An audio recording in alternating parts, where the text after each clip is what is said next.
نحمده ونصلي ونسلم على رسوله الكريم أما بعد فأعوذ بالله من الشيطان الرجيم بسم الله الرحمن الرحيم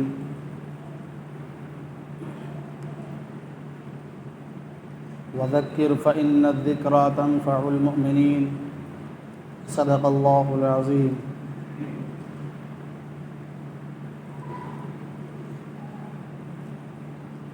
محترم بزرگان دین اور پیارے اسلامی بھائیوں،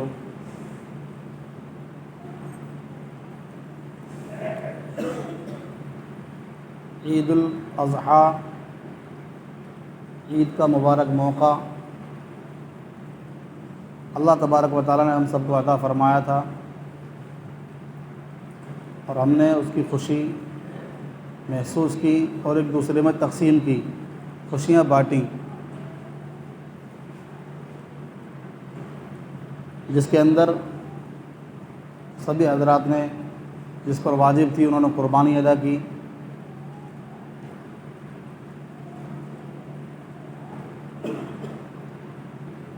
کہنے کا مطلب یہ ہے کہ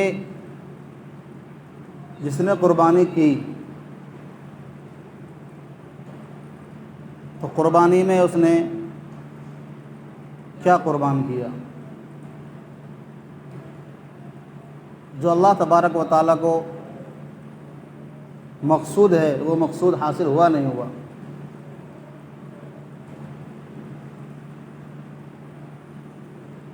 اللہ تبارک و تعالیٰ نے قربانی کا مقصد یوں بیان فرمایا تھا کہ ہمارے پاس قربانی کا نہ گوشت پہنچے گا، نہ اس کا خون پہنچے گا، تقویٰ پہنچے گا، اللہ کا ڈر پہنچے گا، گناہوں سے بچنا، گناہوں سے ڈرنا، پرہیزگاری، یہ اللہ تبارک و تعالیٰ کے یہاں پہنچے گی، نیت پہنچے گی۔ تو جن حضرات نے جانوروں کی قربانی کی، کیا ان کی نیت درست تھی؟ تو واقعی ان کی قربانی قابل قبول ہے۔ لیکن جن پر واجب نہیں تھی، انہوں نے قربانی نہیں کی، وہ قربانی نہ کر سکے، تو ان کے پاس بھی یہ اپورچونٹی ہے۔ کیا انہوں نے اپنی نیتوں کو درست کیا؟ کیا وہ بھی اپنے دل میں یہ ٹھان کے بیٹھ گئے کہ اللہ تبارک و تعالیٰ کا ڈر ہمارے اندر موجود ہے تو ہم گناہوں سے بچ جائیں گے، اللہ تبارک و تعالیٰ کا ڈر ان کے دلوں میں ہے تو گناہوں سے پرہیز کریں گے؟ کیونکہ اللہ تبارک و تعالیٰ کو نہ خون کی ضرورت ہے اور نہ ہی گوشت کی ضرورت ہے، گوشت بھی ہمارے پاس رہ جائے گا اور خون بھی زمین پر پڑا رہ جائے گا۔ اللہ تبارک و تعالیٰ کے دربار میں جو چیز جائے گی وہ ہمارا تقویٰ جائے گا۔ تو کیا ہمارے پاس وہ تقویٰ ہے یا نہیں ہے؟ یہ عید الاضحیٰ، عید قرباں، بقرعید، یہ اسی لیے آیا ہے تاکہ تمہیں متقی اور پرہیزگار بنا دے۔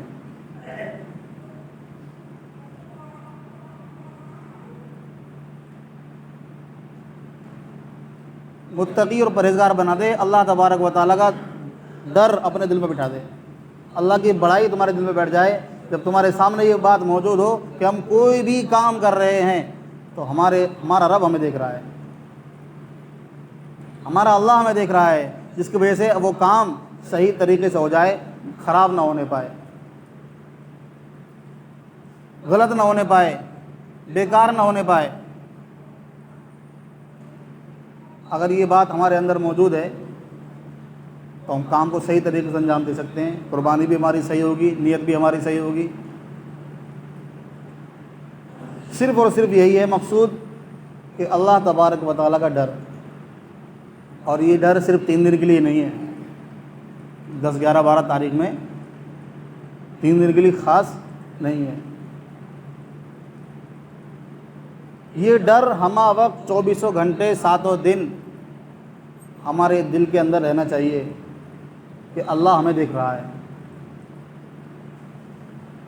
جس کام کو کرنے جا رہے ہیں، کیا یہ کام ہمارے لیے صحیح ہے یا نہیں ہے؟ کیا ہمارے لائق ہے یا نہیں ہے؟ ہم اس کو زیب دے سکتے ہیں نہیں دے سکتے؟ یہ کام ہمارے لیے زیبا ہے نہیں ہے، مناسب ہے نہیں ہے؟ اس کام کے ذریعے سے کہیں ہمارے اوپر کیچڑ تو نہیں اچھلے گا، ہمارے ضمیر پر کوئی آنچ تو نہیں آئے گی۔ اگر وہ کام صحیح سلامت ہے تو کوئی آنچ نہیں آئے گی، بے خوف و خطر ہو کے کیجیے۔ لیکن اگر وہ کام خراب ہے تو آپ کا دل آپ کو اس کام کو کرنے کی اجازت نہیں دے گا، آپ کا ضمیر اس کام کو کرنے کی اجازت نہیں دے گا۔ جب آپ کے اندر یہ بات پائی جائے کہ آپ کا دل آپ کو اس کام سے روکے، آپ کا ضمیر اس کام کو کرنے سے منع کرے، سمجھ جاؤ کہ یہ اللہ تبارک و تعالیٰ کی طرف سے ایک اپورچونٹی دی گئی ہے، ایک موقع دیا گیا ہے بچنے کا، یعنی اب بھی تمہارے اندر اللہ کا ڈر موجود ہے، اس لیے تمہیں موقع دیا جا رہا ہے۔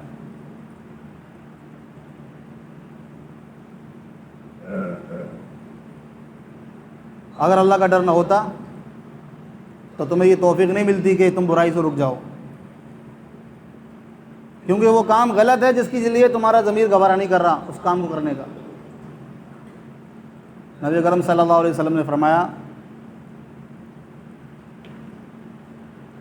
کہ تمہارے دل میں ایک کھٹکے، تمہارے دل میں کوئی کام کرنے جا رہے ہو، وہ کھٹکے، سمجھ جاؤ کہ یہ کام غلط ہے، اب سمجھ جاؤ کہ تم مومن ہو۔ یہ مومن کی پہچان ہے۔ مومن کا ضمیر زندہ ضمیر ہے، ایسا ضمیر ہے جس غلط کام کے لیے جا نہیں سکتا، جیسے ہی جانے کا ارادہ بنائے گا فوراً اسے اس کا ضمیر ٹوک دے گا، دستک دے گا کہ تو کیا کر رہا ہے، تیرا کام نہیں ہے۔ اگر تمہارا ضمیر غلط کام سے روک رہا ہے، اس کا مطلب یہ ہے کہ تم اب بھی ایمان والے ہو، اب بھی ایمان والے ہو، اب بھی تمہارے اندر ایمان زندہ ہے۔ اور اگر غلط کام کرنے پر ضمیر تمہیں نہیں روکتا، تمہارے دل میں کوئی غلط کام کرنے پر کوئی آہو بکا نہیں ہوتی، کوئی فکر نہیں ہوتی، تو اس کا مطلب یہ ایمان تمہارے دل سے چھین لیا جا چکا ہے، اب کچھ نہیں بچا، سلب ہو چکا ہے، ختم ہو چکا ہے۔ اب تم بے حس ہو چکے ہو، بے حس ہو چکے ہو، تمہارے دل پر مہر لگ چکی ہے، اب تم جو چاہو سو کرو، اب شرم و حیا سب کھو چکے ہو، شرم و حیا سب کچھ کھو چکے ہو، اب تم جو چاہو سو کرو، جس گناہ کی طرف جاؤ چلے جاؤ، تمہارا ضمیر تمہیں نہیں روکے گا، تمہارا دل تمہیں نہیں روکے گا، تمہیں نہیں باخبر نہیں کرے گا، تمہیں نہیں بتائے گا یہ کام غلط ہے یہ صحیح ہے، کیونکہ تمہارے دل سے ایمان چھینا جا چکا ہے۔ اور یہ کب ہوتا ہے؟ جب انسان گناہ پر گناہ، گناہ پر گناہ، گناہ پر گناہ کرتا چلا جاتا ہے۔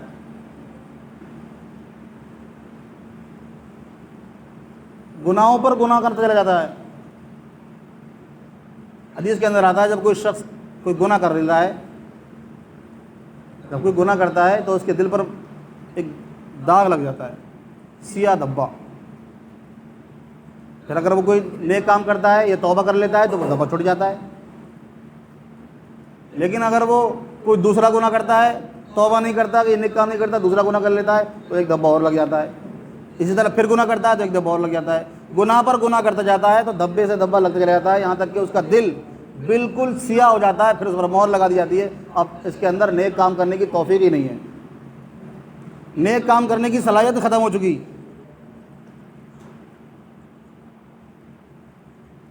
اس کے دلوں پر زنگ لگ گیا، جب اس کے دل پر زنگ لگ گیا تب وہ سوائے برائی کے کچھ نہیں کر سکتا، جو بھی کرے گا برائی کام کرے گا، جو بھی کرے گا غلط کام ہی کرے گا۔ تو اللہ تبارک و تعالیٰ نے ہم سب کو ایمان والا بنایا ہے، تو ہمارے اندر یہ فکر ہونی چاہیے کہ ہمارا ایمان ہمارے اندر زندہ رہے، اسی کے اندر سلامتی، اسی کے اندر کامیابی۔ ہمارے اندر حس باقی ہے، یہ احساس باقی ہے صحیح اور غلط کا، کہ یہ صحیح ہے یہ غلط ہے، تو گویا کہ مومن ہیں۔ اگر احساس ختم ہو جائے صحیح اور غلط کا تو گویا کہ ایمان سلب ہو چکا ہے، چھین لیا جا چکا ہے، اب کچھ نہیں بچا، زنگ لگ چکا ہے، مہر لگ چکی ہے دل پر، اب ہم صرف غلط کام ہی کر سکتے ہیں، اچھے کام نہیں کر سکتے۔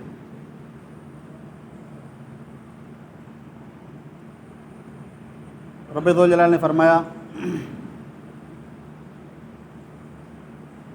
لن ينال الله لحومها ولا دماؤها ولكن يناله التقوى منكم، تمہارے پاس جو تقوی ہے، تمہارا جو تقوی ہے وہ ہمارے پاس پہنچنے والا ہے، نہ خون پہنچے گا اور نہ ہی گوشت پہنچے گا۔ تو جنہوں نے قربانی کی، اپنی نیتوں کو درست کر لیا، گویا کہ انہوں نے اپنا تقویٰ پیش کر دیا رب ذوالجلال کے دربار میں۔ لیکن جن پر قربانی واجب نہیں تھی، انہوں نے قربانی نہیں کی، تو کیا وہ اللہ سے ڈر نہیں سکتے؟ گناہوں سے نہیں بچ سکتے؟ وہ گناہوں سے بچ سکتے ہیں، وہ اللہ تبارک و تعالیٰ کا ڈر دل میں رکھ سکتے ہیں، گویا کہ وہ اپنے ایمان کا اظہار کر سکتے ہیں، تو ان کا وہ ایمان ہی قابل قبول ہے اللہ تبارک و تعالیٰ کے دربار میں۔ اللہ تبارک و تعالیٰ نے جن کو توفیق دی، مال دیا، اسباب دیے، انہوں نے قربانی کر لی۔ جس کے پاس مال و اسباب نہیں تھے، لیکن ان کی نیتوں کا درست ہونا تو ضرور کافی ہے۔ ان کی نیت تھی کہ ہمارے پاس بھی مال و اسباب ہوتے تو ہم قربانی کرتے، اور قربانی کس لیے کرتے؟ صرف اور صرف اللہ کے لیے کرتے، اللہ کی رضا کے لیے کرتے، اللہ کے ڈر کے لیے کرتے۔ تو ان کا یہ نیت رکھنا، گناہوں سے بچنا، اللہ کا خوف اپنے دل میں رکھنا، یہی اللہ تبارک و تعالیٰ کے دربار میں قابل قبول ہے۔ اور یہ جو تقویٰ ہے، اس تقوی سے یہ نہیں کہ صرف 3 دن کے لیے، بلکہ پورے سال کے لیے، مخصوص 24 گھنٹے کی زندگی، ہماری زندگی میں کسی طریقے سے اللہ تبارک و تعالیٰ کا ڈر بیٹھ جائے، تاکہ ہم اللہ تبارک و تعالیٰ کا ڈر اپنے دل میں بٹھا لیں۔ پھر ہم جو کام کر رہے ہیں کہ یہ کام صحیح ہے یا غلط ہے، ہمارے دل میں تقویٰ ہوگا تو ہم صحیح کام کریں گے، غلط سے اپنے آپ بچتے چلے جائیں گے۔ غلطی سے بچنا، غلط کام کرنے سے بچنا، اسے کہتے ہیں پرہیزگاری، اور یہی اللہ تبارک و تعالیٰ کا مقصود ہے۔ یہی اللہ تبارک و تعالیٰ ہم سے چاہتا ہے کہ ہمارے اندر اللہ کا خوف بیٹھ جائے، برائیوں سے بچنے کی فکر پیدا ہو جائے۔ جب برائیوں سے بچنے کی فکر پیدا ہو جائے گی، اچھے کام کرنے کی توفیق اللہ تبارک و تعالیٰ دیتے چلا جائے گا۔ اللہ کی طرف سے اچھے کام کرنے کی توفیق ملتی چلی جائے گی جب اللہ کا ڈر دل میں موجود ہوگا۔ تو خوف خداوندی، اپنے دل میں اللہ کا ڈر، اللہ کی بڑائی، اللہ کی کبریائی ہمارے دل میں ہونا چاہیے، جس کی وجہ سے ہم بہت سارے گناہوں سے بچ سکتے ہیں۔ اور گناہوں سے بچ سکتے ہیں، گناہ بہت طرح کے ہوتے ہیں۔ لوگوں پر ظلم کرنا، لوگوں پر ظلم و زیادتی کرنا، انسانوں پر، جانوروں پر، ایسے ہی حقوق اللہ پر ظلم کرنا، یعنی اللہ تبارک و تعالیٰ کے جو حقوق ہیں وہ ادا نہ کرنا، نافرمانی کرنا، کھلے عام نافرمانی کرنا۔ تو وہ کسی طریقے سے ہو، مؤذن نے اذان دی، اللہ اکبر اللہ اکبر، حی علی الصلاۃ حی علی الصلاۃ، آؤ نماز کے لیے، آؤ کامیابی کے لیے، لیکن ہم پھر بھی نہیں جا رہے، تو یہ کھلی ہوئی عداوت ہے۔ یعنی تم نیک کام کرنے کے لیے نہیں جا رہے ہو، جس کام کے لیے تمہیں بلایا جا رہا ہے تم نہیں جا رہے ہو، گویا کہ تمہارے دل پر مہر لگ چکی ہے، تم سے نیک کام کرنے کی توفیق چھینی جا چکی ہے۔ جب اللہ تبارک و تعالیٰ ناراض ہوتا ہے تو ناراضگی کی علامت یہ ہے کہ سب سے پہلے اللہ تبارک و تعالیٰ اپنے دربار میں بلانے سے روک دیتا ہے کہ ہمارے دربار میں آنے کے لائق نہیں ہو تم، اپنے سامنے سجدہ کرنے کی توفیق چھین لیتا ہے، اپنے سامنے سر جھکانے کی توفیق چھین لیتا ہے۔ جاؤ تم کسی اور کے دربار میں جا کے ماتھا رگڑو یا ہاتھ پیر پکڑو ان کے، کچھ بھی کرو، اب تم ہمارے یہاں دربار میں آنے کے لائق نہیں ہو۔ اللہ تبارک و تعالیٰ اپنے بارگاہ میں توفیق دے گا، اللہ تبارک و تعالیٰ اپنے دربار میں بلائے گا۔ جب تمہیں بلا رہا ہے تم فوراً چلے آؤ، اس کے حکم کی عدولی مت کرو، حکم کی خلاف ورزی نہ کرو۔ جیسے ہی تمہیں آواز دی جائے حی علی الصلاۃ، کامیابی کی طرف آ جاؤ، نماز کے لیے جاؤ، حی علی الفلاح، کامیابی کی طرف آ جاؤ، حی علی الصلاۃ، نماز کے لیے آ جاؤ، تو فوراً چلے آؤ، کیونکہ یہ پکار مؤذن کی پکار نہیں، اللہ کی پکار ہے۔ اللہ کی پکار پر فوراً لبیک کہو، نماز ادا کر لو۔ اللہ تبارک و تعالیٰ تم سے راضی، اور ایسا راضی کہ پھر تمہیں دوبارہ سے نیک کام کرنے کی توفیق دے گا، اپنے سامنے سر جھکانے کی توفیق دے گا، تمہارے بگڑے ہوئے کام بنائے گا، تمہاری مشکلیں حل کرے گا۔ آج ہم لوگ شکایت کرتے ہیں کہ ہم اس پریشانی میں مبتلا ہیں، ہم بیماری میں مبتلا ہیں، ہمارے گھر پہ مصائب آ رہے ہیں، ہم قرض داری میں مبتلا ہیں، ہم فکر مندی میں مبتلا ہیں، ہم اپنے گھریلو پریشانیوں میں مبتلا ہیں، ساری پریشانیوں پتہ ہے، اسے مشکل پتہ ہے، لیکن مشکل کا حل کیا ہے؟ اللہ تبارک و تعالیٰ کے پاس ہے۔ اور اسے ہم شکایت کرنے کو تیار نہیں، اسے بتانے کو تیار نہیں کہ اللہ تعالیٰ ہمارے پاس یہ مشکلیں ہیں، ہماری مشکل حل کر دے، اسے مانگنے کو تیار نہیں ہے۔ یہ مشکلیں، یہ پریشانیاں یہ مشکلات آتی کہاں سے ہیں؟ ہمارے اعمال کے سبب آتی ہیں، ہمارے گناہوں کے سبب آتی ہیں۔ بڑی بڑی بیماریاں وجود میں آتی ہیں، بڑی بڑی پریشانیاں وجود میں آتی ہیں، صرف اور صرف اپنے گناہوں کی وجہ سے۔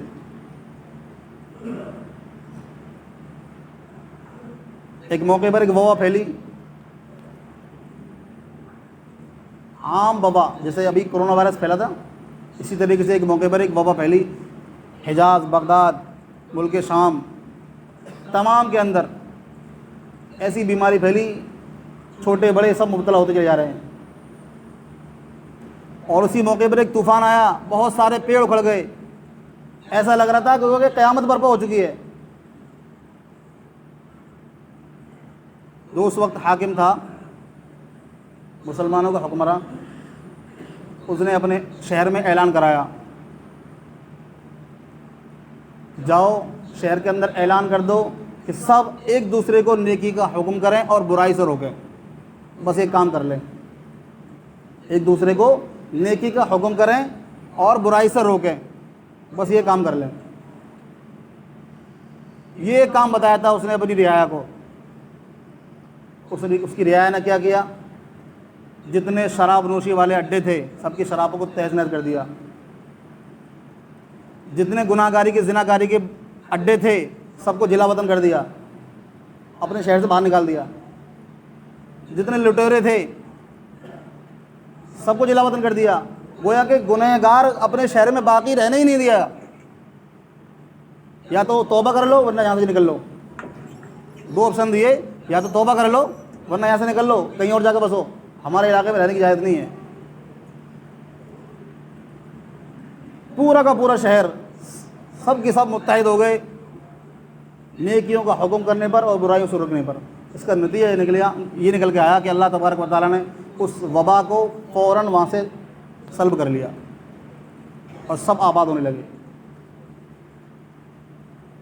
جو وہاں وبا پھیلی تھی، بیماری پھیلی تھی، اللہ تبارک و تعالیٰ نے سب کو شفا میں تبدیل کر دیا۔ اور ایک شہر نے یہ کام کیا، اللہ تبارک و تعالیٰ نے اس پورے علاقے کے اندر دونوں کو پیدا فرما دی، پورے علاقے میں شفا بھی فرما دی۔ ہم اپنی پریشانیوں میں مبتلا ہیں لیکن توبہ کرنے کو کوئی تیار نہیں، گناہوں سے معافی مانگنے کو کوئی تیار نہیں، اللہ تبارک و تعالیٰ کا ڈر، اللہ کا خوف اپنے دل میں بسانے کو کوئی تیار نہیں، اللہ کی بڑائی بیان کرنے کو کوئی تیار نہیں۔ تو مشکلیں تو ایسے نہیں جانے والی، مشکلیں ایسے بڑھیں گی، جتنے ہم گناہوں کے دلدل میں پھنسیں گے اتنے ہی پھنستے چلے جائیں گے۔ ہم کو اگر چاہیے کہ ہم گناہوں کے دل سے باہر آنا چاہتے ہیں، ہم اپنی مشکلات کو آسان کرنا چاہتے ہیں، مشکلات کو ختم کرنا چاہتے ہیں، تو اللہ کی رسی کو مضبوطی سے تھامنا ہوگا، تاکہ اللہ تبارک و تعالیٰ اپنی رسی کے ذریعے سے ہم کو اس دلدل سے نکال لے۔ اور اللہ کی رسی کیا ہے؟ قرآن کریم، دین اسلام، یہ اللہ کی رسی ہے۔ نبی اکرم صلی اللہ علیہ وسلم کی سنت، یہ اللہ کی رسی ہے۔ یہ طریقہ ہے، یہ ہم کو اپنانا پڑے گا، اللہ کی رسی کو مضبوطی سے تھامنا پڑے گا۔ جب ہم تھام لیں گے، نبی اکرم صلی اللہ علیہ وسلم کے طریقے پر آ جائیں گے، گناہوں سے بچ جائیں گے، تقوی اختیار کریں گے، اپنے دل میں گناہوں سے پرہیزگاری پیدا کریں گے، اللہ کا ڈر اپنے دل میں داخل کریں گے، تب ہم اس گناہوں کی دلدل سے، ساری مشکلات کی دلدل سے ہم باہر آ جائیں گے، اور اللہ تبارک و تعالیٰ ہم کو دنیا میں بھی اور آخرت میں بھی کامیاب کر دے گا۔ کوئی مشکل مسئلہ نہیں ہے۔ یہ 3 دن کا جو قربانی کا مسئلہ ہے، یہ 3 دن اللہ تبارک و تعالیٰ نے صرف اس لیے دیے تاکہ تمہاری بیٹری چارج ہو جائے۔ خوش دلی کے ساتھ قربانی کرو، آج بیٹری پوری سال چلانی ہے۔ یہ جو 3 دن کے اندر اللہ تبارک و تعالیٰ نے جو خوش دلی پیدا کی ہے، تقویٰ پیدا کیا ہے، اس تقوی کو برقرار رکھنا ہے، اور برقرار رکھنا ہے یہاں تک کہ اگلے سال پھر ہمارے پاس یہی موقع دوبارہ آ جائے، تب تک برقرار رکھنا ہے، یعنی مرتے دم تک برقرار رکھنا ہے۔ جب ہم اس تقوی کو برقرار رکھیں گے تو ہم گناہوں کے دلدل سے باز رہیں گے، گناہوں کے دلدل میں نہیں دھسیں گے، اور ہم بہت سارے گناہوں سے بچ جائیں گے۔